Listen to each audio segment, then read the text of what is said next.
টাকা দিয়ে সুখ কেনা যাক আর না যাক, আমাদের সারাটা জীবন কিন্তু আমরা টাকার পেছনেই ছুটে বেড়াই। ব্যাংক লোনের পাল্লায় পড়ে তিলে তিলে শেষ করে দেয় নিজেদের। ছোট থেকে এত এত পড়াশোনা, পরীক্ষা, ঘুম ঘুম চোখে স্কুলে যাওয়া, আর রাত জেগে চেয়ার টেবিলের বইয়ের পাতা চাবানোর উদ্দেশ্য ভালো চাকরি পাওয়া। ভালো চাকরির এই স্বপ্নের পেছনে যেই আকাঙ্ক্ষাটি কাজ করে তা হলো টাকা। টাকার জন্যই তীব্র রোদে রিক্সা চালকের যান বেরিয়ে যায়, তবু প্যাডেল থামে না। টাকার জন্যই বিশ্ববিদ্যালয় পড়ুয়া টিউশন মাস্টার ক্লান্ত দুপুর পার করে লোকাল বাসের গেটে ঝুলে। টাকা থাকলে জ্যামের নগরীকে বিদায় জানিয়ে দূর পাহাড়ের নয়ন জোড়ানো যায়, কোলাহল ছেড়ে সমুদ্রের ঢেউয়ে পা ভেজানো যায়। টাকা থাকলে কিছু কিছু মানুষের ভালোবাসা না চাইতেই পাওয়া যায়। কারো কারো কাছে অনেক সম্মানের আসনে স্থান পাওয়া যায়। পকেটে টাকা থাকলে গুরুত্ব বেড়ে যায়। টাকার জন্য মানুষ চুরি করে, ছিনতাই করে, এমনকি ডাকাতিও করে। এই টাকার জন্যই একজন মানুষ আরেকজন মানুষকে হত্যা পর্যন্ত করে। যেই টাকাকে ঘিরে এই দুনিয়ার চাকা ঘুরছে, যেই টাকা থাকলে কিছু ক্ষেত্রে সব সম্ভব, সেই টাকায় কি এমন আছে? কিভাবেই বা আসলো সেই টাকা? যেই টাকা ছাড়া বর্তমান দুনিয়া কল্পনা করা যায় না, সেই টাকা ছাড়াই কিভাবে চলতো এক সময়ের পৃথিবী? স্বর্ণ, রৌপ্য, ব্রোঞ্জ, এমনকি বিনিময় প্রথা, এসবের গল্পই বা কেমন? আজকের গল্প শোনার পর থেকে আপনি আর টাকার দিকে কখনোই নর্মালি তাকাতে পারবেন না। আপনার চোখ যখনই টাকার উপর পড়বে, আপনি হারিয়ে যাবেন আজকের গল্পের সাগরে। কিন্তু কি সেই গল্প? ওয়েলকাম টু দি ভিডিও টাকার ঝুলি।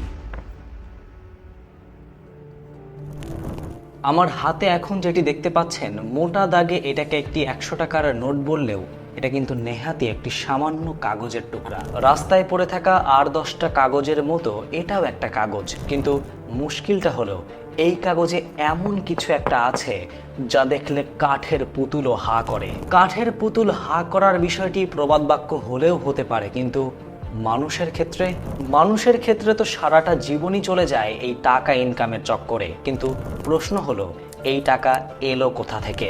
আমি যদি বলি ব্যাংক ঋণের হাত ধরেই এই পৃথিবীতে টাকার জন্ম, আপনি কি বিশ্বাস করবেন?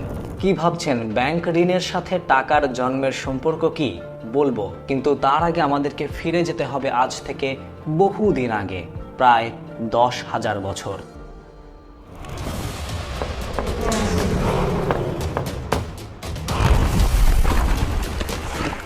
প্রাগৈতিহাসিক সময়ে মানুষ ছিল শিকারী জাতি। খাদ্যের একমাত্র উৎস ছিল শিকার করা নানান রকম জন্তু জানোয়ার। প্রাগইতিহাস নিয়ে যারা গবেষণা করেন তাদের মধ্যে অন্যতম বিখ্যাত দুজন লেখক ডেভিড গ্র্যাবার এবং ডেভিড ওয়েংরো। তাদের লেখা বই দ্য ডন অফ এভরিথিং অনুসারে এই শিকারী জাতি একসময় শিকার করা কিছু কিছু প্রাণীকে পোষ মানানোর চেষ্টা করে এবং তারা সফল হয়। পোষ মানানো প্রাণীদের এই যুগের মধ্য দিয়ে সূচনা হয় নতুন এক যুগের। শিকারী মানুষ হয়ে ওঠে গৃহস্থ।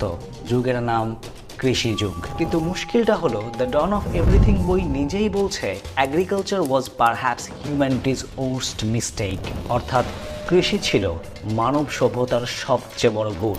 যেই ভাত না খেলে আমাদের পেট শান্তি পায় না, যেই সবজি না খেলে শরীর ভিটামিন থেকে বঞ্চিত হয়, সেটাই নাকি আমাদের সবচেয়ে বড় ভুল। কিন্তু কেন?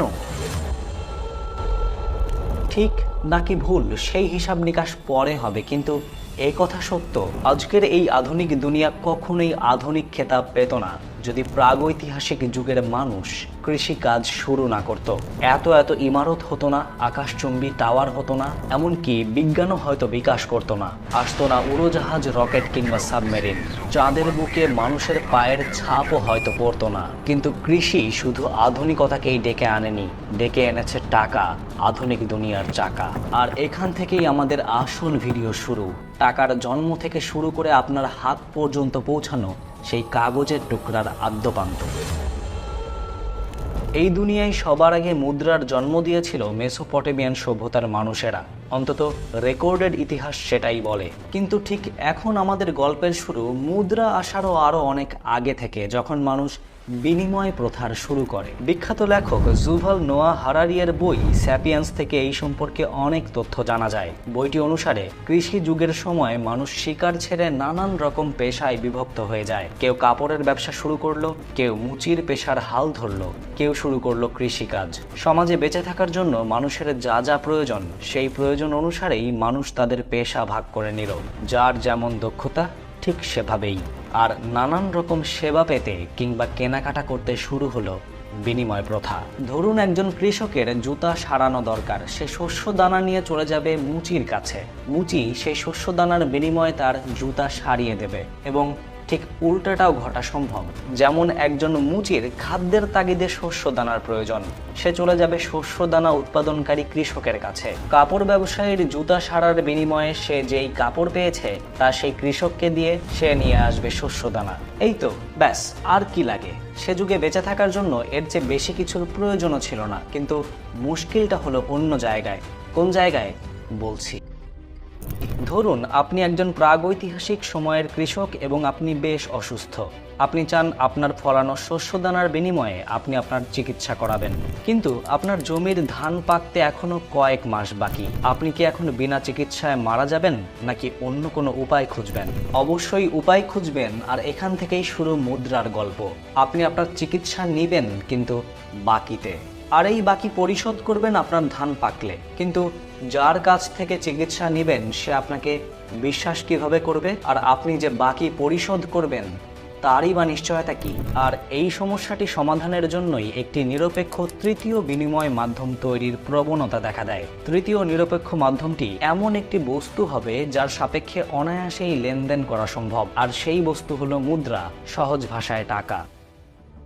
খ্রিস্টপূর্ব 3000 অব্দ।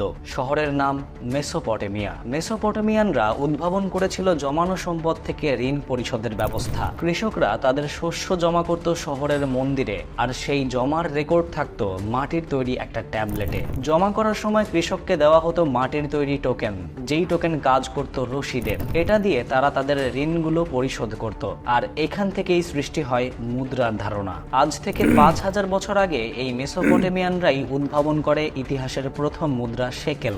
রূপা দিয়ে তৈরি করা এই শেকেল দিয়ে মূলত ওজনের ভিত্তিতে লেনদেন করা হতো। এর ওজন ছিল প্রায় 11 গ্রাম। এভাবেই পার হয়ে যায় 4000 বছর। সময়ের সাথে সাথে মেসোপটেমিয়াও বিলীন হতে থাকে। এরপর প্রায় 1000 খ্রিস্টপূর্বাব্দে চীনের ঝাও রাজবংশের শাসনামলে ব্রোঞ্জের তৈরি মুদ্রার প্রচলন হয়। এর আগে অবশ্য কাউরি বা ঝিনুকের খোল দিয়ে মুদ্রা বানানো হতো। এগুলো প্রকৃতিতে খুব সহজলভ্য ছিল বিধায় বিকল্প হিসেবে ব্রোঞ্জে খোদাই করা মুদ্রার ব্যবহারও শুরু করা হয়। খ্রিস্টপূর্ব 7ম শতাব্দীর কাছাকাছি সময়ে দক্ষিণ পশ্চিম এশিয়ার লিডিয়া রাজ্যে উদ্ভাবিত হয়েছিল ডিস্ক আকৃতির স্বর্ণ, রৌপ্য বা ব্রোঞ্জ নির্মিত মুদ্রা। কিন্তু ভেজাল বাঁধল নকল মুদ্রা নিয়ে। নকল থেকে আসল মুদ্রা আলাদা করতে এগুলোর উভয় পাশে খোদাই করা হতো দেবতাদের অথবা সে সময়কার রাজাদের প্রতিকৃতি। সময়ের সাথে সাথে এগুলো গ্রিস অবধি ছড়িয়ে পড়েছিল। আর এই মুদ্রা থেকেই বর্তমান সময়ের আধুনিক মুদ্রার জন্ম। কিন্তু আপনার হাতে থাকা কাগজের সেই টুকরার ইতিহাস কি এখনো জানতে পারলেন?